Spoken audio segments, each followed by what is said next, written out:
करने लगी, तपस्या करने लगी। तपस्या करते करते अखंड तपस्या किया। एक दिन मैया अनुसुईया पास में आ गई। अनुसुईया मैया कहने लगी, बेटी नर्मदा, तुम अपने शरीर को क्यों गला रही हो? क्या तुम्हारी इच्छा है? किस लिए तपस्या कर रही हो? नर्मदा ने कहा, मैया मैं सदैव स्वर्ग जाना चाहती हूँ। मैया अनुसुईया ने समझाया, बेटी बिना पति की सेवा के कोई भी स्त्री स्वर्ग की अधिकारिणी नहीं हो सकती, नहीं जा सकती। नर्मदा ने कहा, मैया तो मैं अपने प्राण दे दूंगी अगर मैं सदैव स्वर्ग नहीं जाऊंगी तपस्या के बल पर। मैया अनुसुईया ने कहा, ठीक है बेटी, अगर तू जिद करती है तो मैं अपने पतिव्रत धर्म के द्वारा, पतिव्रत बल के द्वारा मैं तुझे सदैव स्वर्ग पहुंचा रही हूं। मैया अनुसुईया ने अपने पति चरणों का ध्यान किया और नर्मदा को सीधे सदैव स्वर्ग पहुंचा दिया।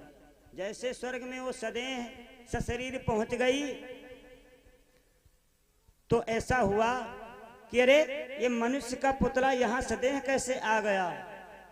ढकेल दी गई।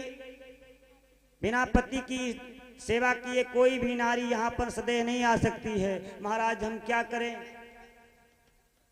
महाराज हम क्या करें?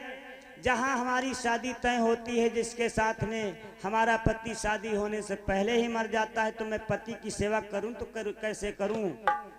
भगवान ने बोला, जाओ देवी, लौट जाओ, जाओ देवी लौट जाओ। कल सवेरे सड़क पर जो भी तुम्हें मिल जाए, सवेरे सवेरे उठना, जो भी सवेरे मिल जाए उसको अपना तुम पति बना लेना, पति मान लेना। नर्मदा स्वर्ग से लौट के आई, रात भर सोई, सवेरे 4 बजे उठी। जब सड़क पे गई तो क्या देखा है? एक कोढ़ी पड़ा हुआ है, शरीर से रक्त निकल पीप बह रहा है और उस कोढ़ी को बरमाला पहना दिया। कोढ़ी को उस बरमाला पहना दिया और कहा, और चरणों को छुआ, स्वामी मैंने आपको पति चुन लिया है, आप हमारे घर प्रस्थान करें। घर में लाती है, स्नान कराती है, अच्छे से वस्त्र पहनाती है, भोजन कराती है, रात को खूब चरणों की सेवा करती है। एक दिन बीता सेवा करते, रोजाना यही काम करती है, नहलाती धुलाती है, वस्त्र धारण कराती है, भोजन कराती है, सेवा करती है, लेकिन खुश कभी नहीं देखा अपने पति को। कोई भी किसी दिन खुश नहीं देखा। नर्मदा मन में विचार करने लगी, इतनी सेवा करती हूँ, खिलाती हूँ, पिलाती हूँ, नहलाती हूँ, चरण दबाती हूँ, लेकिन मेरे स्वामी, मेरे पति कभी खुश नजर नहीं आए। जो सती देवियां होती हैं, पति के चेहरे को देख के जान जाती हैं मेरा पति सुख में है कि दुख में है। भैया तुरंत अपने पति, उस कोढ़ी पति से पूछने लगी, स्वामी 1 वर्ष बीत गया है तुम्हारी सेवा करते करते, नहलाती हूँ, कपड़े पहनाती हूँ, भोजन बनाती हूँ, भोजन खिलाती हूँ, सेवा करती हूँ, लेकिन तुम कभी खुश नजर नहीं आए। अरे स्वामी तुम खुश कैसे होगे, प्रसन्न कैसे होगे? तो कहा, वो कोढ़ी पति कहने लगा, देवी मैं प्रसन्न इसलिए नहीं हूं क्योंकि मेरा जो मन है एक वैश्या के पास में लगा हुआ है। नर्मदा कहने लगी, स्वामी अगर हम तुमको वैश्या से मिला लावें तो क्या तुम खुश हो जाओगे? हाँ देवी, एक बार मिला देती। ए भैया, एक दिन शाम का आओ, अपनी पत्नी से कहो, क्या कहो,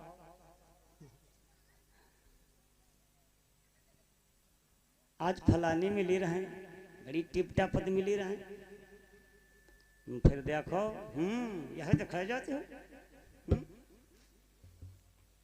भैया आज नर्मदा से कहा, अगर मैं वैश्या से मिल जाऊं तो मैं प्रसन्न हो जाऊंगा। 12 बजे रात का समय है। नर्मदा ने अपने कोढ़ी पति को कंधे पर रख लिया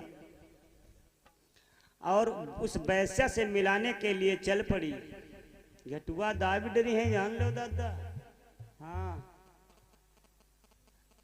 हम आपको एक सच्ची घटना बताते हैं। एक हमारे भैया जी हैं, जय जय, एक भैया जी हैं, तो शादी करके लाए।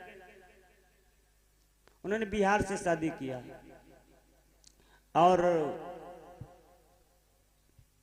विवाह करके लाए। तो वो पढ़ी लिखी थी, वो पढ़ी लिखी भैया बिल्कुल अंगूठा टेक।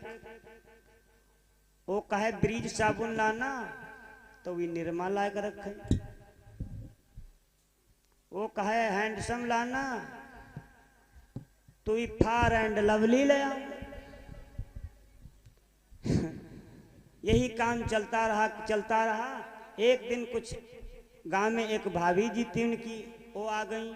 उनके सामने उनका ऐसे हाथ पकड़ लिया। ये सच्ची घटना मैं बता रहा हूँ। भाभी तो चली गई उनकी गांव वाली, फिर उनकी दुर्दशा क्या हुई हम जानते हैं। पास पड़ोस वालों ने बताया कि रिलेशन है ना, उनको भूसा में उसने यह करे कर है? अरे करे ये बदला रहा उनका मोट डर तुमका। भूसम निकले, पड़ोसियों ने देखा दादा भूसा सब ले थरा, पूरा शरीर भूसम ले थरा। का बात भैया? अरे का कुछ पूछो ना। एक बेटा भी हो चुका था, 1 साल का था, चली गई, लौट के नहीं आई। घर वाले लेने आए, फिर लौट के नहीं आई। तो कहने का मतलब सौती अड्डा हो तो जानता ही हो। सौती सौती को ना रुचे, चाहे 100 सोने की होए। और 10 लोग ऐसे होते हैं जिनमें जातीय वैर होता है। कौन कौन? कथावाचक दूसरे कहें कि भैया प्रेम करो एक दूसरे से, ईर्ष्या ना करो। लेकिन कथावाचकन में दादा आरा कटवर होते। यज्ञ में जाओ देखो, वही उनका गिराए दें, वही उनका गिराए दें। लेकिन हम दादा कहूँ ऐसे नहीं करते। हमारी मंच पे जो भी आ जाए सबका स्वागत है, आइए। लेकिन ऐसे ऐसे वक्ता हैं भैया अपने मंच पे नहीं बैठने देंगे, बोलने भी नहीं देंगे। और जहाँ ऐसे करें फिर साजो नहीं बाजी। हाँ तुम गाओ कुछ बजे हैं कुछ, लेकिन ना। ये नाचना गाना गंधर्वों का है भैया, संगीत कला। अगर स्वर भंग आपने किया तो गंधर्वों को कष्ट होता है और उनके अंग कटते हैं भैया। हाँ तुम्हें क्या बता रहा था। नर्मदा का पति जो है कोढ़ी कहने लगा मेरा मन एक वैश्या के पास में लगा हुआ है। ऐसा करो देवी हमको मिला लाओ तो मैं प्रसन्न हो जाऊंगा। नर्मदा 12 बजे रात का समय अपने कोढ़ी पति को कंधे पर बैठाल करके मिलाने के लिए चल पड़ी और जा रही थी। रास्ते में एक ऋषि थे, मांडव ऋषि, आसन लगाए लेटे हुए थे। अंधेरा था, बेचारी जान नहीं पाई और पैर लगा। बाबा के बगल में कमंडल रखा हुआ था, पानी से भरा हुआ। पैर की ठोकर लगी, कमंडल का जल फैल गया। बाबा जग गए। क्रोध में नर्मदा को उन्होंने शाप दे दिया, तूने मेरी निंद्रा भंग किया, मेरा जल फैला दिया। जिस पति पर तू बहुत फूल रही है, इसे तेरे पति की मृत्यु सूरज उदय होते होते हो जाएगी। नर्मदा कहने लगी बाबा ऐसे वैसे ना समझ ले हो, मैं भी सतवंती हूं। तुमने शाप दिया है कि मेरा पति सूरज उदय होते होते मर जाएगा, लेकिन मैं तुमसे कह रही हूं मैं सूरज को उदय होने ही नहीं दूंगी। अखंड समाधि धार लिया। सवेरा नाय भवा भैया, तीनों लोकों में अंधेरा छा गया। समस्त देवताओं में खलबली मच गई। पता लगा मैया अनुसुईया के पास चलो। मैया अनुसुईया के पास में आए। मैया एक ऐसा अंधकार छाया हुआ है, मैया अनुसुईया सब जानती रहे। नर्मदा के पास में देवताओं को लेकर के गई और मैया अनुसुईया कहने लगी, ए बेटी, अपने अपने तप को छोड़ो, सूरज को छोड़ो, सूरज को उगने दो। कहना मैया, अब मैं विधवा बनना स्वीकार नहीं करूंगी। अगर मैं अपने तपबल को छोड़ूंगी तो सूरज उदय होगा, मेरा पति मर जाएगा। मैया अनुसुईया कहने लगी, अगर तेरा पति मर जाएगा तो मैं अपने पतिव्रत बल के द्वारा इसको जिंदा करूंगी। उसने अपना ध्यान छोड़ा, पति के चरणों का ध्यान जैसे छोड़ा, सूरज उदय हुआ, उसका कोढ़ी पति मर गया। जब मर गया तो मैया अनुसुईया ने अपने पति चरणों का ध्यान किया। ओम पति परमेश्वराय नमः, ये मंत्र है। ओम पति परमेश्वराय नमः, ओम पति परमेश्वराय नमः। कई बार पति चरणों का ध्यान किया। पतिव्रत धर्म के बल से उस कोढ़ी को जिंदा ही नहीं किया, बल्कि उसका सुंदर शरीर भी हो गया। अब तो सब जो देवता थे साथ में, वो मैया अनुसुईया की जय जयकार करने लगे। प्रेम से बोलिए सती अनुसुईया की।